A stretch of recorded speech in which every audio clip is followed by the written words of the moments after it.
The moment you try to read someone's mind to control them, you have already lost your center. Picture it. You're in a room full of people. Your mind races, trying to decode every micro-expression, every word, every gesture. What does that mean? What are they really thinking? How can I use this? Your heart rate elevates. Your attention fractures into 1,000 pieces. You're so busy trying to predict, manipulate, and control that you've abandoned the one thing that actually gives you power: your center. Because there are two kinds of observation in this world. The predator's observation, desperate, grasping, trying to find an angle, a weakness, a way in. This is manipulation. This is what insecure people do when they believe survival depends on controlling others.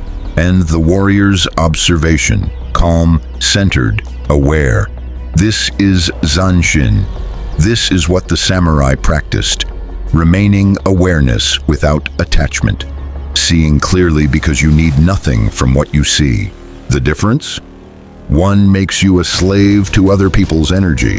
The other makes you untouchable. The samurai didn't read minds to control outcomes. They observed reality to remain free from illusion. And that changes everything. So why do you want to read minds? Why does the idea of knowing what people are really thinking feel like safety? It starts in childhood. You grew up in an environment where survival meant prediction. Maybe you had a parent whose mood could shift without warning. One moment calm, the next moment explosive. You learned to watch their face, their body language, their tone. Not out of curiosity, but out of necessity. Is it safe to ask for something? Is now a good time? Are they about to snap? You became a mind reader by force. Your nervous system learned, if I can predict the storm, maybe I can avoid it. If I can read the warning signs, maybe I can control the outcome. The problem is, you're not a child anymore. But your psyche still believes that your safety depends on knowing what everyone is thinking at all times. So you walk into every room and immediately start scanning, reading, analyzing, calculating. Does she like me? Is he judging me? Are they talking about me? What's the hidden agenda? What's the real message? You are not observing. You are defending. You are not aware. You are anxious. And the cruel irony, by trying to read everyone's mind, you've given everyone access to yours. Your peace depends on what you think they're thinking. Your center depends on correctly interpreting their facial expressions. You have made yourself a slave to other people's internal states.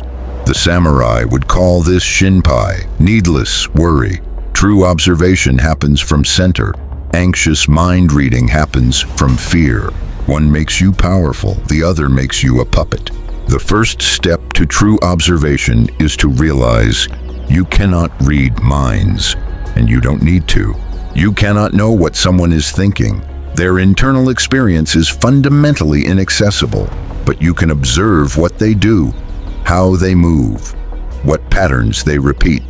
And patterns tell you everything you need to know. This is Zanshin, the samurai's practice of relaxed awareness. Zan means remaining or lingering. Shin means mind or spirit, the awareness that remains after the sword strike, the attention that never fully leaves the present moment. In combat, Zanshin meant, after you strike, you don't celebrate, you don't assume victory, you remain alert, aware, ready, but not tense, not grasping. In modern life, Zanshin means you observe without attachment to what you observe.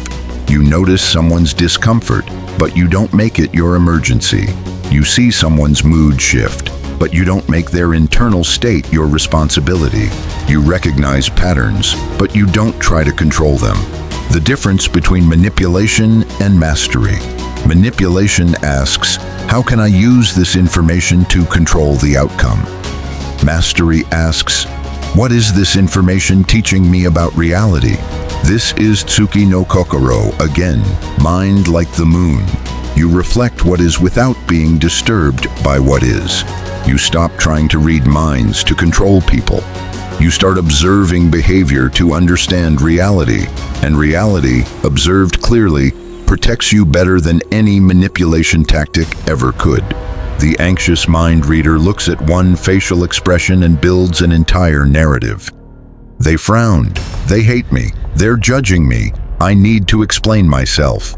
The centered observer watches patterns across time. They don't react to a single frown. They notice, this person frowns at everyone. This is their resting face. This has nothing to do with me. Or they notice, this person says yes, but their body language says no. They've done this 3 times. There's a pattern of people-pleasing and resentment. This is not manipulation. This is data collection. One instance, manufactured curiosity. 2 instances, potential pattern. 3 instances, and a confirmed pattern. Example. In a business meeting, your colleague says, "Great idea," but their arms are crossed, they lean back, and they immediately change the subject. After 3 meetings, the pattern emerges. They do this with everyone. It's not personal resistance to your idea. It's their personality. They're skeptical by nature, but often come around later. Now you have useful information without making their behavior about you. The samurai didn't try to read their opponent's mind. They watched patterns. This fighter drops their left shoulder before striking. I don't need to read their thoughts. I need to observe their tells. Modern application, job interview. Notice if they light up when discussing certain topics. Relationship. Notice if someone's words match their actions over time. Negotiation. Notice if someone checks with others before making decisions. Patterns protect you. Mind reading makes you paranoid. Most people listen to words. Warriors listen to silence. Example, you're considering a job offer. They enthusiastically describe the role, the team, the mission, the perks, but they never mention work-life balance. Every time you ask about hours, they change the subject. That's silence. That's your answer. They didn't need to say, we expect 70-hour weeks. Their avoidance told you everything. Or in relationships, someone describes their past but never mentions why previous relationships ended. They talk about their ex but never their role in the breakup. Anxious mind reading. Make up a story to fill the gap. Maybe they're just private. Maybe it's not important. Maybe I'm overthinking. Centered observation. Note the absence. When someone edits their story, the edit is the story. This is the Japanese concept of ma, negative space. What's not there defines what is there. Watch what questions they avoid. Notice what topics they redirect from. Observe what emotions they never express. Scenario 1, business partner. You, what's our exit strategy if this fails? Them, why are you being so negative? Let's focus on success. They never answer. They've told you they have no exit strategy. Scenario 2, dating you. What are you looking for in a relationship? Them, I'm just going with the flow, no pressure, right? They never answer. They've told you they're avoiding commitment. Scenario 3, friend group. You, why doesn't anyone talk about Jake's drinking? Them, Jake's fine, he's just fun. Stop being so serious. They never address it. They've told you they're enabling. The warrior's ear hears both the sound and the silence. Most people are so distracted by the noise they miss the absence. This is the most powerful technique. Before you try to read anyone else, read yourself. Someone says something neutral. You seem quiet today, and you feel a spike of defensiveness. Why? Anxious mind reading. They're judging me. They think I'm boring. They want me to perform. Centered observation. Why does that question trigger me? What wound is it touching? The comment didn't create your reaction. It revealed a pattern that was already there. The self-observation formula. Step 1. Notice the trigger. Someone's behavior bothers you. Note it without judgment. Step 2, ask, what does this remind me of? Is this actually about them, or is this touching an old wound? Step 3, separate data from story data. They canceled plans. Story, they don't value me. Data is neutral, story is yours. Example 1, your boss gives you critical feedback. You feel defensive. Surface, my boss is attacking me. Self-observation, why do I interpret feedback as attack? When did I learn that criticism means rejection? Pattern discovered, childhood wound. Parents' criticism meant withdrawal of love. Reality, boss's feedback has nothing to do with your childhood, you're projecting. Example 2, your partner seems distant, you feel anxious. Surface, they're losing interest in me. Self-observation, why does their quietness trigger my abandonment fear? What am I making their mood mean about me? Pattern discovered, you believe you're responsible for other people's emotional states. Reality, their distance might have nothing to do with you. You don't need to fix or control their mood. When you observe yourself first, you stop projecting your wounds onto other people's behavior. You stop reading minds because you realize most of what you read is actually your own unhealed trauma reflected back at you. The samurai practiced Jiko Hansei, self-reflection. Before accusing the opponent, examine your own stance. Before reading their intent, examine your own projection. When you know your triggers, other people's behavior stops feeling like an attack. It's just information, and information can't hurt you. None of this works if you don't face the uncomfortable truth. If you're obsessed with reading people's minds, you're not practicing awareness, you're feeding an addiction to control. And that addiction comes from a wound. You learned that love was conditional, that acceptance was earned, that safety required perfect performance and constant vigilance. So you became a student of other people's faces, moods, and micro-expressions, not because you wanted to, but because you had to.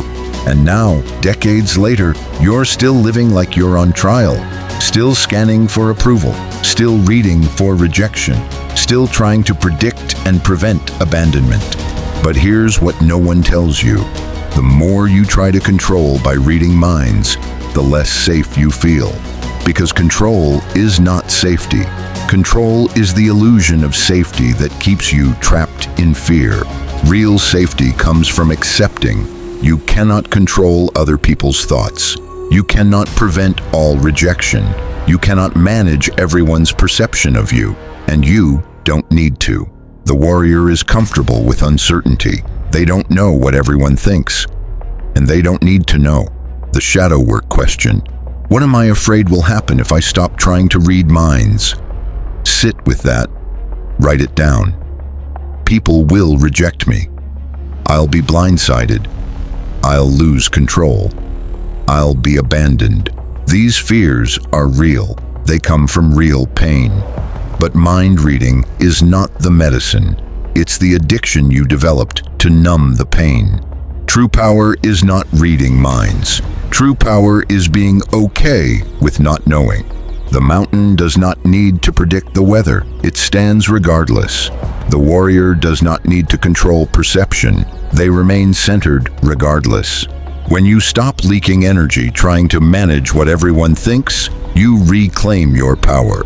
You cannot be shaken by what you're no longer trying to control. Here is your challenge. For the next 7 days, you are going to practice the week of Zanshin, remaining awareness without grasping. When you notice someone's behavior, write down only the observable facts. No story, not, she frowned at me, she's mad. Yes, she frowned. Context, Monday morning, everyone looks tired. Not, he didn't respond to my text, he's ignoring me. Yes, he didn't respond within 2 hours. Pattern unknown. Need more data. Use the 3 occurrence rule. Don't conclude anything from one instance. Rule 2, notice what you don't say. Pay attention to what topics you avoid in conversation. What questions do you redirect from? What emotions do you never express? The silence you create tells you about your own patterns. Rule 3. Track your projections. In practice, at work, observe your boss's patterns over 3 meetings before concluding anything. In relationships, notice if your partner's mood triggers your abandonment wound before assuming they're distant from you. With friends, watch what topics the group avoids. Notice what that reveals about group dynamics. What you'll notice: week 1-3, discomfort. Your anxiety will spike when you stop trying to control. Week 4-5, clarity. Patterns become visible without effort. Week 6-7, freedom. You realize you never needed to know what everyone was thinking. You're not losing awareness, you're gaining peace. You're not becoming blind, you're becoming centered. Zanshin doesn't mean constant vigilance. It means relaxed awareness, present, observant, but not attached to what you observe. The world will try to make you believe that safety comes from knowing what everyone thinks. It will reward hypervigilance. It will praise manipulation as emotional intelligence. It will tell you that reading people is a skill, but the warrior knows. True observation serves awareness, not control. Observe patterns, not moments. Listen to what isn't said. Know yourself before assuming you know others. If this philosophy resonates with the part of you that is exhausted from trying to control everyone's perception, the part that wants to stop living on trial, then subscribe to Vent Archive. But not because I asked. Subscribe because you're ready to stop reading minds and start reclaiming your center. You're becoming the observer, not the controller. The mountain, not the weather. And observers are free in ways controllers will never understand.